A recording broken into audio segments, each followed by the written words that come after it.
examinar la causa de este hecho, insólito para mí. Sé que en otras ocasiones el Senado de la República ha distinguido la tarea de los intelectuales que contribuyeron con su pensamiento y con su acción a resolver los graves asuntos de la res pública. Pero no es el caso de Ernesto de la Peña, hombre que parecía hecho de alguna materia extraña, ajena desde luego a los problemas inmediatos y más aún a los temas de la política, que semejaba vivir en otra época y que sin embargo tenía bien puestos los pies en la tierra. Ernesto de la Peña gozaba al leer un texto en sánscrito, al traducir del griego antiguo a los filósofos presocráticos, al hurgar en los escritos de Rabelais, de Villon o de Proust, pero también amaba la música moderna y el buen vino y los refranes del pueblo mexicano. Era, acaso, lo que podría llamarse un buen ciudadano, sin otro adjetivo más, que acudía a votar, tal vez sin demasiado entusiasmo, que pagaba sus obligaciones fiscales de modo puntual, que cumplía con sus deberes cívicos, podría decirse así, sin que eso le causara mayor placer, ni lo distinguiera por ello solo de otros ciudadanos tan comunes, pues, y tan corrientes como él. ¿Por qué, repito mi pregunta, el Senado de la República le concede la medalla Belisario Domínguez a un hombre así, sumido en sus estudios humanísticos? ¿Acaso, antes de continuar, me parece necesario aclarar que el Senado de la República distingue con esta medalla a los luchadores sociales y que es imprescindible, sin duda, para la buena marcha del país, que haya personas que reclamen en el nombre de otros derechos conculcados y que asuman la voz de quienes no pueden o no se atreven a levantar su voz contra la injusticia? Así ha sido, así será. Tal es el sentido original de esta medalla: reconocer la valentía de quienes aún a costa de su vida luchan por un mundo más justo. Pero lo creo también, hay diversas maneras de hacer de este mundo, aunque sea en una medida escasa, un mundo más digno y más justo. No sé, por lo tanto, si las causas que propondré ante ustedes hayan sido las que movieron al Senado de la República a tomar la decisión que tomó, pero si no lo fueron, para mí bastarían y sobrarían. Serían tal vez el indicio de que algo empieza a cambiar en nuestra nación y que no todo está podrido. Gloso lo que dice Shakespeare en Hamlet, que no todo está podrido en el estado de Dinamarca. Creo que el Senado de la República ha reconocido ahora a un héroe de otra dimensión, a un héroe de naturaleza diferente, a un hombre que podríamos llamar, si me es lícito usar esta expresión, un héroe intelectual, un hombre que hizo de la palabra su herramienta de trabajo, porque fue la palabra el instrumento propio de Ernesto de la Peña, sin que le importara el sonido de la voz ni el signo gráfico con el que esa palabra hubiera sido reproducida.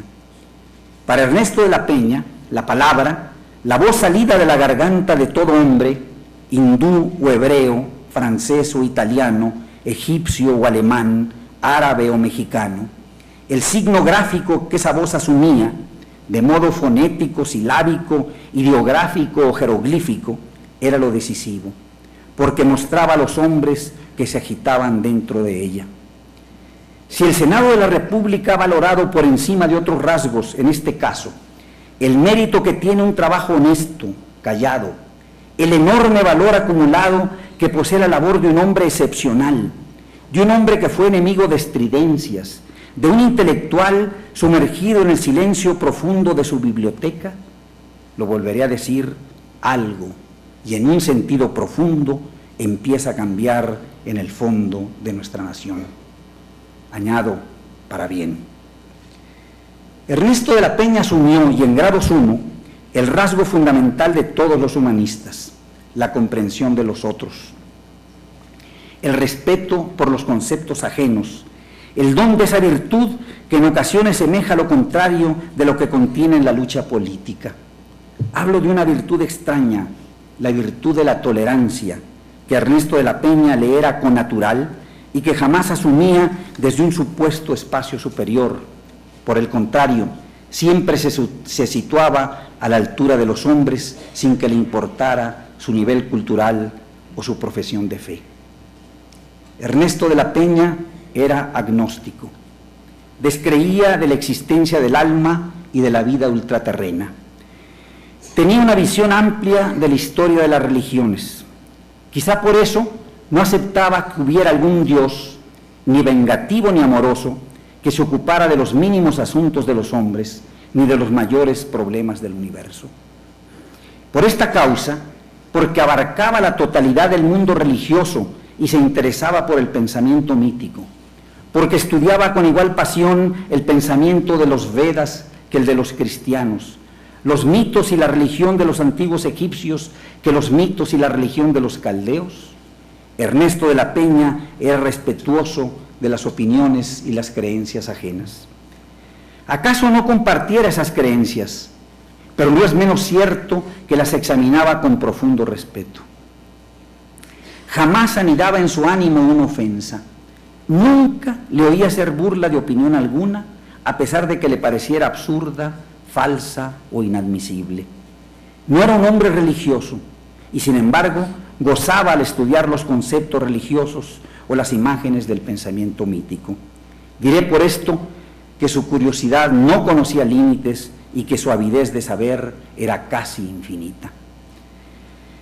Quisiera decir por último que este hombre, este gran humanista Ernesto de la Peña, le rindió a la Academia Mexicana de la Lengua lo mejor de sí mismo, que en ella prodigó su sabiduría y sus consejos, que nunca escatimó su talento y nos lo dio a raudales. Lo propio, añado, hizo en sus programas de radio y en sus charlas de televisión, tarea que le permitió ampliar el círculo de sus enseñanzas, que la gente seguía, me consta, con unción.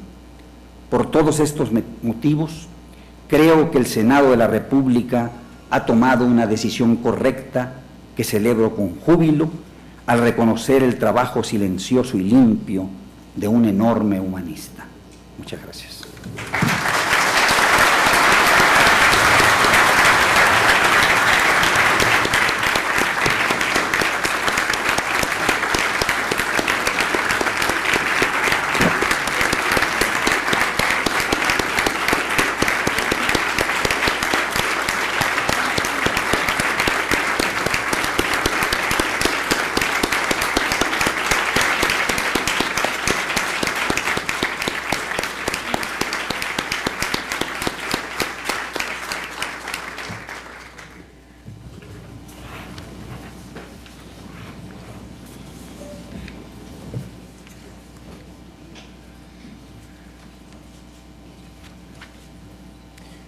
La mesa directiva, en nombre del Senado de la República, le solicita que, puestos de pie, guardemos un minuto de silencio a fin de honrar la memoria de los miembros de la Orden Mexicana de la Medalla Belisario Domínguez que han fallecido.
Sírvanse a tomar asiento.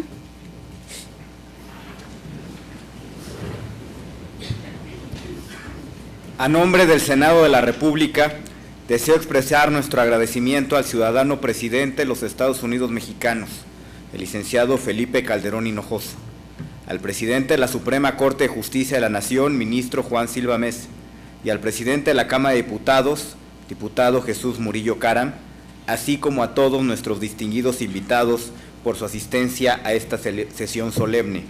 En especial, queremos agradecerle a la señora Margarita Zavala, al señor don Luis Héctor Álvarez, recipiendario de la Medalla Belisario Domínguez en el 2010, a los señores integrantes del Gabinete Federal, al señor Miguel Ángel Mancera, jefe de gobierno electo del Distrito Federal, y al señor Manuel Velasco, gobernador electo del Estado de Chiapas, y a los amigos y familiares del maestro Ernesto de la Peña.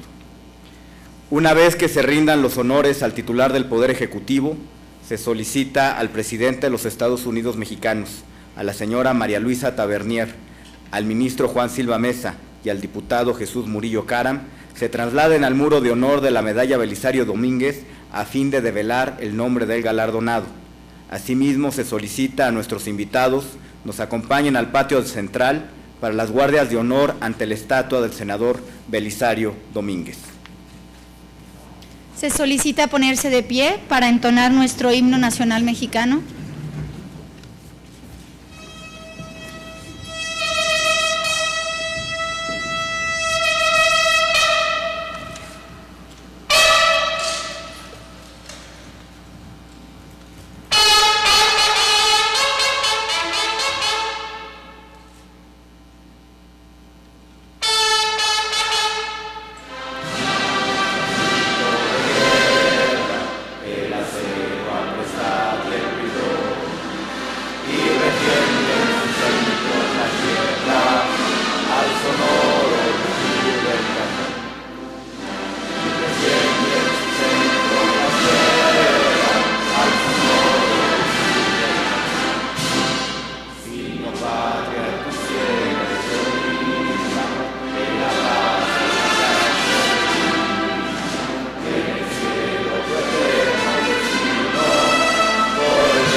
Se levanta la sesión solemne.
del griego antiguo a los filósofos presocráticos, al hurgar en los escritos de Rabelais, de Villon o de Proust.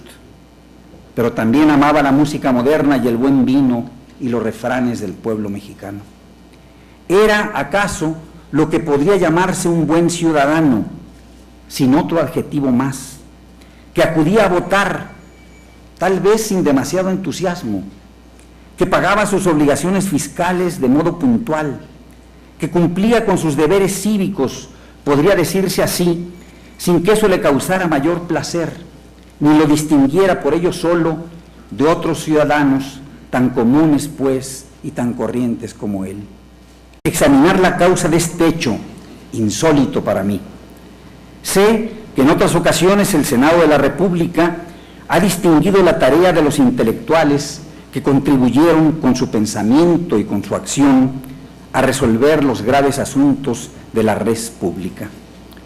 Pero no es el caso de Ernesto de la Peña, hombre que parecía hecho de alguna materia extraña, ajena desde luego a los problemas inmediatos y más aún a los temas de la política, que semejaba vivir en otra época y que sin embargo tenía bien puestos los pies en la tierra. Ernesto de la Peña gozaba al leer un texto en sánscrito, al traducir. ¿Por qué, repito mi pregunta, el Senado de la República le concede la medalla Belisario Domínguez a un hombre así, sumido en sus estudios humanísticos? ¿Acaso, antes de continuar, me parece necesario aclarar que el Senado de la República distingue con esta medalla a los luchadores sociales y que es imprescindible, sin duda, para la buena marcha del país, que haya personas que reclamen en el nombre de otros derechos conculcados y que asuman la voz de quienes no pueden o no se atreven a levantar su voz contra la injusticia. Así ha sido, así será.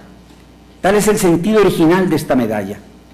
Reconocer la valentía de quienes aún a costa de su vida luchan por un mundo más justo. Pero lo creo también, hay diversas maneras de hacer de este mundo, aunque sea en una medida escasa, un mundo más digno y más justo. No sé, por lo tanto, si las causas que propondré ante ustedes hayan sido las que movieron al Senado de la República a tomar la decisión que tomó. Pero si no lo fueron, para mí bastarían y sobrarían. Serían tal vez el indicio de que algo empieza a cambiar en nuestra nación y que no todo está podrido. Gloso lo que dice Shakespeare en Hamlet, que no todo está podrido en el estado de Dinamarca. Creo que el Senado de la República ha reconocido ahora a un héroe de otra dimensión, a un héroe de naturaleza diferente, a un hombre que podríamos llamar, si me es lícito usar esta expresión, un héroe intelectual, un hombre que hizo de la palabra su herramienta de trabajo, porque fue la palabra el instrumento propio de Ernesto de la Peña, sin que le importara el sonido de la voz ni el signo gráfico con el que esa palabra hubiera sido reproducida. Para Ernesto de la Peña, la palabra, la voz salida de la garganta de todo hombre, hindú o